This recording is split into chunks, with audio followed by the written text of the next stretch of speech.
नमस्कार दोस्तों, ट्रिकी गुरु अमित गुप्ता के YouTube चैनल में आज आपका फिर से स्वागत है। दोस्तों आज मैं आपके लिए फिर से लेकर आ गया हूं IPC 1860 के संबंधित कुछ ऐसे महत्वपूर्ण प्रश्न जो कि आगामी परीक्षाओं के लिए काफी महत्वपूर्ण साबित हो सकते हैं और इन सभी प्रश्नों को हम लोग देखेंगे बिल्कुल ट्रिकी अप्रोच के साथ, ताकि परीक्षा हाल में आपको कोई भी कंफ्यूजन न रह पाए। तो देखिए, ये इस सीरीज का चौथा वीडियो, यानी पहले 4 वीडियो जारी हो चुके हैं और इन सभी प्रश्नों को हम लोग देखेंगे बिल्कुल वन लाइनर अप्रोच के साथ, यानी प्रश्न और उत्तर शैली में। अगर ये सारे PDF आपको चाहिए ऐसे ही लिखे हुए वन लाइनर प्रश्नों वाले और इसके साथ साथ बहुविकल्पीय प्रश्नों वाले, ऐसे प्रश्न जो कि विगत परीक्षाओं में पूछे जा चुके हैं और आगामी परीक्षाओं के लिए भी ऐसे कुछ प्रश्न जो कि बहुत महत्वपूर्ण साबित हो सकते हैं, तो डिस्क्रिप्शन में लिंक है, चाहे तो वहां से जाके आप इसे ले सकते हैं। तो देखिए यहां पर ये पहला प्रश्न है, चोरी के अपराध में क्या सजा है। तो चोरी के अपराध में क्या सजा है, तो 3 वर्ष तक का कारावास या जुर्माना या दोनों। यानी बस इतना ही याद रखिए कि अगर आप चोरी करेंगे तो आपको क्या किया जाएगा, तो 3 वर्ष, यानी कि 3 का कोड है ट्री, यानी आपको ट्री से बांध दिया जाएगा। आपको किससे बांधा जाएगा, तो ट्री से आपको बांध दिया जाएगा अगर आप चोरी करेंगे। 3 का मतलब ट्री, यानी चोरी के अपराध में 3 वर्ष तक की सजा का कारावास का प्रावधान है। अगला प्रश्न है, धारा 383 में क्या परिभाषित है।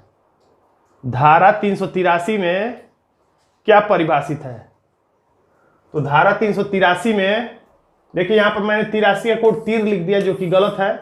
63 का कोड है 63, तो 63 का कोड है तीर, आप रफ पे लिख लीजिएगा।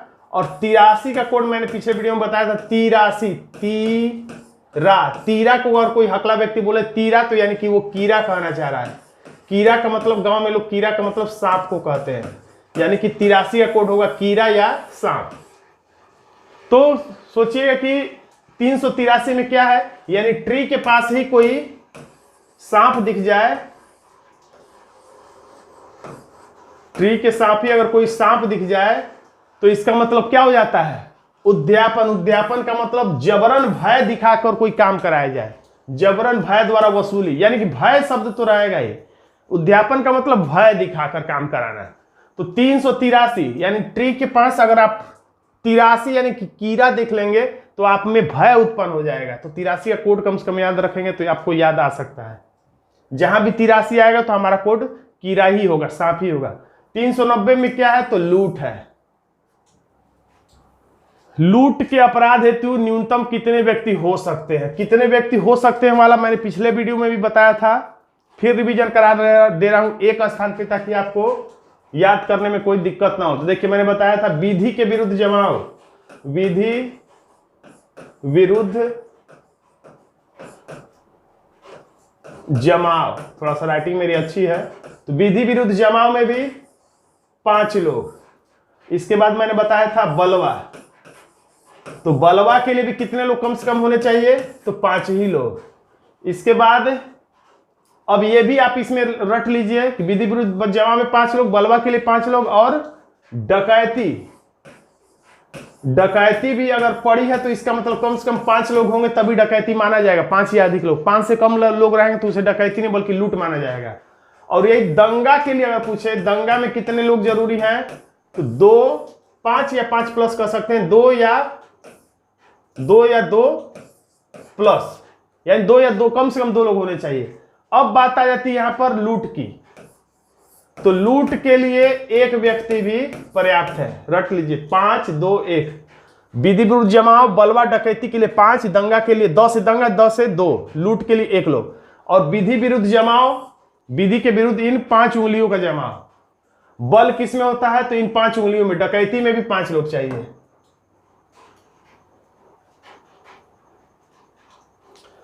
अब इसमें बता रहा है कि डकैती किस धारा में परिभाषित किया गया है, डकैती। तो डकैती के लिए यहां पे धारा 391, तो 91 का कोड मैंने पीछे ही बताया था, एक यानबेर बोलते हैं एक यानबेर, यानी एक यान का मतलब ये उड़ने वाला जो यान होता है, इसकी बात की जा रही है, यान। ये देखिए मैंने बनाया है एक यान। तो वैसे 91 पीछे भी आया था, तो ये कंफ्यूज कर सकता है। देखिए 91 का मतलब यान आप समझ गए। तो पीछे एक धारा आया था, फिर से यहाँ पे मैं रिकॉल करा दे रहा हूँ ताकि आप, क्योंकि एक जैसा जो मिलता जुलता है वहीं पे याद करने में कंफ्यूजन होता है, वही परीक्षाल में कंफ्यूजन करता है। अगर उसे आप एक जगह पे लिख देंगे तो सारा कंफ्यूजन खत्म होगा। जैसे पीछे था धारा 177, तो इसमें क्या था, मिथ्या, थोड़ा सा मैं फिर से रिवीजन करा दे रहा हूँ, शायद पार्ट 1 या 2 में होगा, पार्ट 1 में होगा। मिथ्या सूचना देना, मिथ्या सूचना, ये शब्द याद रखिएगा। 177 यानी एक सती के खिलाफ मिथ्या सूचना नहीं देना चाहिए। सूचना शब्द है, साक्ष्य नहीं है, सूचना है। और फिर उसके बाद था 191, एक था 191 यानी एक यान में लोग जब जाते हैं, 91 का मतलब जब एक यान में लोग जाते हैं तो क्या देते हैं, मिथ्या वीजा पासपोर्ट जब दिखाना होता है तो एक यान में लोग क्या करते हैं, मिथ्या साक्ष्य देते हैं। साक्ष्य शब्द, इसमें सूचना, इसमें साक्ष्य, दोनों में अंतर याद रखिएगा। फिर अगर यही 192 की बात आती है, धारा 192 आईपीसी की, तो 192 का 92 का कोड मैंने बताया था पिछले वीडियो में, बम, तो मिथ्या साक्ष्य इसमें भी रहेगा, मिथ्या साक्ष्य लेकिन गढ़ना, मिथ्या साक्ष्य गढ़ना, इसमें गढ़ना शब्द है। क्या गढ़ रहे हैं, तो बम गढ़ रहे हैं। 92 में एक लोग 92 में मतलब बम गढ़ रहे हैं, बम बना रहे हैं। अब देखिए, अब इसमें फिर 91 आ गया। डकैती किस धारा में परिभाषित है, तो 391। तो 3 लोग जब एक यान में बैठे, 3 लोग एक यान में बैठे तो क्या हो, देखिए यहां पे जब एक लोग यान में बैठे हैं, जा रहे हैं, अकेले हैं, तो मिथ्या साक्ष्य देख के घुस गए। लेकिन जब 3 लोग एक यान में बैठेंगे तो वो क्या करेंगे, तो डकैती की परिभाषा बताएंगे, यानी डकैती करेंगे। यानी डकैती किसमें है, तो 191 में तो केवल मिथ्या साक्ष्य देंगे, लेकिन 3 लोग एक यान में होंगे तो डकैती की पूरी परिभाषा बता देंगे लोगों को। जो लोग यान में बैठे हैं उन्हें डकैती की परिभाषा यानी डकैती कर लेंगे। अब 391 के बाद आता है 392। चलिए आगे आता है तो मैं बताता हूं। डकैती के अपराध के लिए कितने लोग होते हैं, तो देखिए मैंने पीछे बताया था 5 या अधिक लोग, डकैती के लिए कम से कम 5 लोग। लूट के लिए दंड का प्रावधान किस धारा में है, देखिए 392 आ गया। तो देखिए 191 में क्या है, तो मिथ्या साक्ष्य देना, मिथ्या साक्ष्य देना। और 391 में क्या है, तो 391 में क्या है, तो जब 3 लोग एक जगह इकट्ठा होंगे तो क्या करेंगे, डकैती की परिभाषा देंगे। अब 392 में क्या है, उधर 192 में था मिथ्या साक्ष्य गढ़ना, और 392 यानी 3 लोग जब बम बना रहे हैं तो क्या होगा, तो लूट के लिए दंड, लूट की बात है। यानी 3 लोग जब बम बनाएंगे तो निश्चित रूप से कहीं लूट डालेंगे। एक लोग बम बना रहे हैं यानी 192, तो यानी कि मिथ्या साक्ष्य गढ़ रहे हैं, लेकिन 3 लोग बम बना रहे हैं तो निश्चित रूप से कहीं लूट डालेंगे, लूट करेंगे, याद रखिएगा। और इसके लिए 10 वर्ष तक का कारावास और जुर्माना है। यदि लूट राजमार्ग पर सूर्यास्त और सूर्योदय के बीच में हो, यानी कि रात के समय हो, तो सजा कितने वर्ष तक की हो सकती है, तो 14 वर्ष तक का कारावास। यानी कि अगर राजमार्ग पर रात में लूट करते हैं तो आपको 14 वर्ष का वनवास हो जाएगा, ये रटिएगा। डकैती के लिए दंड का प्रावधान किस धारा में है, तो 395 में है डकैती के लिए दंड। तो ये सोच लीजिए 395, तो 3 लोगों को पंचामृत, डकैती करेंगे तो आपको डकैती के लिए कोई सजा नहीं है, डकैती के लिए बल्कि आपको पंचामृत बांटा जाएगा। अगर 3 लोग डकैती करते हैं, 5 लोग जरूरी है, लेकिन 3 लोग डकैती करते हैं तो उन्हें केवल पंचामृत बांट कर छोड़ दिया गया। रटने के लिए मैं सिर्फ बता रहा हूं। 3 लोगों को 95 का कोड है पंचामृत, मैंने पीछे बताया था इसलिए दोबारा नहीं बता रहा हूं। 95 का कोड है पंचामृत, यानी 3 लोगों को पंचामृत बांटा जा रहा है, तो यानी कि वो डकैती के लिए दंड दिया जा रहा है उन्हें, ताकि वो शुद्ध हो जाए, पाक हो जाए। 3 लोगों को पंचामृत बांटने का मतलब डकैती के लिए एक तरह से ये दंड है। अब पीछे बताया गया तो 195 क, तो 195 क में क्या था, तो 195 में था कि किसी को डराकर धमकाकर गलत साक्ष्य प्रस्तुत करना, या लालच देकर किसी को गलत साक्ष्य प्रस्तुत करना। यानी कि उसमें भी था कि पंचामृत खिलाकर किसी को लालच देकर मिथ्या साक्ष्य दिलाना।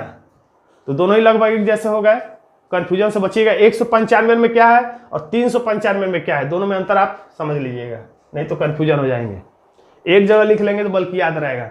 डकैती हेतु किस दंड का प्रावधान है, तो आजीवन कारावास हो सकता है या 10 वर्ष तक का कठिन कारावास हो सकता है और जुर्माना। हत्या सहित डकैती से संबंधित, यानी हत्या और उसके साथ साथ डकैती, तो हत्या और डकैती दोनों है, यानी तीनों को एक साथ। छानबीन का मतलब छानना, जैसे पकौड़ा छानना, जलेबी छानना। छानबीन का कोड है छानना, जैसे छनौटे से कोई चीज छानना। तो क्या क्या चीज छाना जा सकता है? तो हत्या के सहित डकैती दोनों मिलाकर छानना। संपत्ति का बेईमानी से दुर्विनियोग, संपत्ति का बेईमानी से 403 में है। संपत्ति का बेईमानी, बेईमानी किसमें? 403, यानी 4 मतलब 4 मतलब डोर और 3 का मतलब ट्री। 3 का मतलब ट्री, यानी डोर पर, किसी के डोर पर कटे हुए वृक्ष रख देना। आपके सागौन के अगर वृक्ष है ढेर सारे, बहुत बड़े 100 वृक्ष है, 100-150 वृक्ष है, लेकिन उसमें से 2-4 वृक्ष आपके दरवाजे पर रख देना, बाकी सब वृक्ष काट के लेकर कोई चला जाए, तो ये बेईमानी है। अगर आपका पार्टनर 2-4 वृक्ष आपके दरवाजे पर रख दे और बाकी सारा वृक्ष लेकर अपने घर चला जाए, तो एक तरह से आपके साथ क्या हो गई? बेईमानी हो गई। तो डोर पर 3, यानी डोर पर ट्री अगर रखा हुआ है तो ये एक तरह से बेईमानी है। आपराधिक न्यास भंग, क्रिमिनल ब्रीच ऑफ ट्रस्ट। देखिए, आपराधिक न्यास भंग का मतलब ही यहां पर है विश्वास भंग, विश्वास का टूटना। प्राचीन काल से ही परंपरा चली आ रही है कि हम अपने दोस्त को, पड़ोसी को या रिश्तेदार को अपनी कुछ संपत्ति दे देते हैं देखभाल करने के लिए या किसी कारण से, और बाद में आपको पता चलता है कि उसने उसका दुरुपयोग किया, आपके साथ छल किया, बेईमानी किया, तो एक तरह से आपका विश्वास टूटता है। तो इसे कहते हैं आपराधिक न्यास भंग। तो ये किस धारा में है? तो 405 में है। तो 4 का कोड आप जानते हैं, 4 मतलब डोर। तो सोचिएगा, डोर जो है, 4 का मतलब ये डोर है, दरवाजा मैंने बना दिया। और डोर पर कौन? 5 का कोड आप रट लीजिए फिर से, अगर मैंने कभी नहीं बताया तो। 5 का जो कोड है वो है 5 का कोड है वाइफ। 5 का कोड है वाइफ। अगर आपकी वाइफ आपके लिए दरवाजे पर खड़ी होकर आपसे बेवफाई कर दे, डोर पर आपकी वाइफ आपके साथ बेवफाई कर दे, तो ये क्या कहलाएगा? विश्वास भंग, आपराधिक न्यास भंग, विश्वास का टूटना कहलाएगा। दरवाजे पर खड़ी होकर आपकी वाइफ आपके साथ धोखा दे दे तो ये आपराधिक न्यास भंग कहलाएगा। डोर 5 याद रखिएगा। आपराधिक न्यास भंग के लिए क्या सजा है? देखिए यहां भी लिखा, विश्वास भंग होने पर 3 वर्ष तक का कारावास या जुर्माना या दोनों। 405 से 409 में क्या है? तो मैंने बताया था, डोर पर वाइफ क्या है? तो आपराधिक न्यास भंग है। तो इसी से पकड़ में आ जाएगा आपराधिक न्यास भंग विश्वास भंग से संबंधित है। और ये देखिए यूपीएससी 2017 में पूछा भी जा चुका है। धारा 415 के अंतर्गत क्या परिभाषित है? धारा 415, तो 4 का मतलब जानते हैं डोर, और 15 का मतलब आप याद रखिए 15, ऐसे बोलते हैं हम लोग 15 को, 15 2 अक्षर से हम लोग कोड बनाते हैं। तो पन का मतलब आप समझिएगा, ये दिल नहीं, ये पान है। पान जो लोग खाते हैं, तो जो छलिया लोग होते हैं, जो लोग पान खाते हैं, जो छलिया लोग होते हैं पान खाते हैं, उसी में सोचे कि किसी को जहर मिला के किसी को खिला दें, तो ये एक छल हुआ, गलत। जहरीला पन मतलब पान, जहरीला पान खिलाने वाला छली व्यक्ति। छल किसमें है? तो जहरीला पान खिलाने में। छल कैसे? जहरीला पान से याद आएगा 15। और 415 से 420, तो 420 तो अब चर्चित केस आप जानते ही हैं, चर्चित धारा है, बेईमानी या धोखाधड़ी। तो 415 से 420 के बीच में है धोखाधड़ी या छल। यूपीएससी 2017 में पूछा जा चुका है। 494 में क्या है? 494 में क्या है? तो 494 का कोड मैंने बताया था, चोर। तो 4 चोर, 94 का कोड है 94, चोर। तो 4 चोर जब 1 2 3 और ये जो 4 चोर एक जगह इकट्ठा होते हैं, तो इन्हें क्या कराया जाता है? तो दूसरा विवाह कराया जाता है। 4 चोर जब एक जगह इकट्ठा होंगे तो उन्हें द्विविवाह यानी दूसरा विवाह भी कराया जाएगा। तो अगर हम इसे देखें तो 494 में क्या है? तो द्विविवाह अगर कोई करता है, दूसरा विवाह करता है, तो उसे 7 वर्ष का कारावास और जुर्माना दोनों है। लेकिन इससे मुस्लिम युवकों को छूट है, यानी मुस्लिम युवकों के लिए नहीं, उनके लिए वो विशेष कानून है।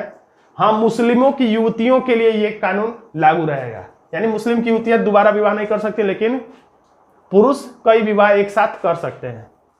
जार कर्म एडल्ट्री किस धारा में परिभाषित है? जार कर्म को आप अगर हिंदी में समझे तो कह सकते हैं व्यभिचार। व्यभिचार का मतलब बदचलनी कह सकते हैं अपने सामान्य भाषा में, बदचलनी। जार कर्म, बदचलनी, एडल्ट्री या व्यभिचारी। व्यभिचार किस धारा में परिभाषित है? तो 97 का कोड है सताने वाली डायन। 97 यानी सताने वाली, सताता कौन है? सताने वाली डायन। डायन से रटिएगा 97 यानी कौन सताता है? तो डायन। तो अगर आप एडल्ट्री करते हैं, व्यभिचार करते हैं, तो इसका मतलब क्या हो रहा है? यानी कि 4 डायन आपको सताएंगी, यानी कि व्यभिचार हो रहा है। 4 डायनें आपके साथ व्यभिचार कर रही हैं। इसमें यह कहा गया है कि अगर बाद में इस धारा को समाप्त भी सुप्रीम कोर्ट के द्वारा किया गया, क्योंकि इसमें यह था कि 497 का मतलब अगर पति पत्नी है तो पति अगर किसी दूसरी विवाहित महिला से संबंध बनाता है तो अगर पत्नी चाहेगी तो अपने पति पर केस कर सकती है, वो जेल में जाएगा। या ये पति जो है जिस किसी की पत्नी से अगर संबंध बनाता है तो उसका पति भी इसके ऊपर केस कर देगा, तो यही पुरुष जेल जाएगा। यानी इसमें महिलाओं के जेल जाने का प्रावधान नहीं था, ये लिंग भेद का मामला आ गया इसमें। यानी महिलाएं जेल नहीं जा सकती थी, लेकिन पुरुष इस काम के लिए जेल में जा सकते थे। तो इस धारा को समाप्त किया गया है। देखिए आगे लिख भी दिया, किस बाद में धारा 497 यानी 4 सताने वाली डायने यानी कि व्यभिचारी डायने असंवैधानिक करार हुआ? तो जोसेफ साइन। तो सोचिएगा एक ऐसा साइन ले लिया गया जिसके माध्यम से आपको व्यभिचार करने पर मजबूर होना पड़ा। मजबूर कैसे होना व्यभिचार करने पर? एडल्ट्री करने पर मजबूर कैसे होना? कहीं पे आपने गलत साइन कर दिया, तो साइन से पकड़ लीजिए। साइन किस लिए किया था? व्यभिचार वाला मामला। धारा 498, धारा 498 ए में क्या है? तो धारा 498 में है दहेज मृत्यु रोकने के लिए। 498 में क्या है? तो दहेज मृत्यु रोकने के लिए, यानी पति, यानी कि जो लड़की का विवाह हुआ है उसके पति या उसके पूरे परिवार या पड़ोसी तो नहीं, परिवार या उसके संबंधियों द्वारा अगर लड़की को प्रताड़ित किया जा रहा है शारीरिक या मानसिक रूप से, तो उसकी सुरक्षा के लिए, उसकी मृत्यु को रोकने के लिए, आत्महत्या को रोकने के लिए या हत्या को रोकने के लिए ये बनाया गया है।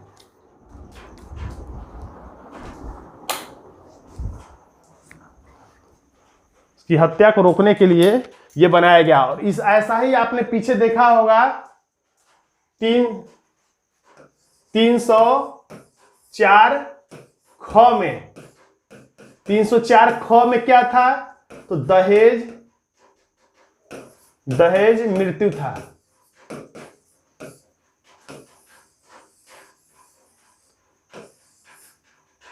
दहेज मृत्यु किस में है? तो 304 ख में है। तो उसमें 304 ख में दहेज मृत्यु है, लेकिन यहां पर क्या है? दहेज मृत्यु को रोकने की बात हो रही है। तो ये किस में है? तो 498 क में है और ये 304 ख में है। तो दोनों में थोड़ा सा अंतर है, दोनों को याद रखिएगा। मानहानि से संबंधित धारा कौन सी है? तो 499 जो है मानहानि से संबंधित धारा, इसे आप याद रख लीजिए, बहुत चर्चित शब्द है मानहानि। मानहानि के लिए दंड का प्रावधान किस धारा में? तो और इसके लिए दंड कब है? तो एक धारा बढ़ा दी 499 में, तो हो जाएगा 500। अभयानंद मिश्रा बनाम बिहार राज्यवाद किससे संबंधित है? तो अभयानंद, अभय में तो किसी को जीवन दान देना, तो आपराधिक प्रयत्न के बावजूद भी अभय दान देना। तो इस तरीके से आप इसे याद कर सकते हैं। तो दोस्तों आज का छोटा सा वीडियो आपको कैसा लगा? अगर वीडियो अच्छा लगा तो वीडियो को लाइक कर दीजिएगा, इसे अपने दोस्तों में शेयर कर दीजिएगा। और अभी तक आपने हमारे चैनल को सब्सक्राइब नहीं किया तो सब्सक्राइब जरूर कर लीजिएगा, क्योंकि यूपीएससी के लिए ऐसे वीडियो में समय समय पर लाता रहता हूं। धन्यवाद दोस्तों।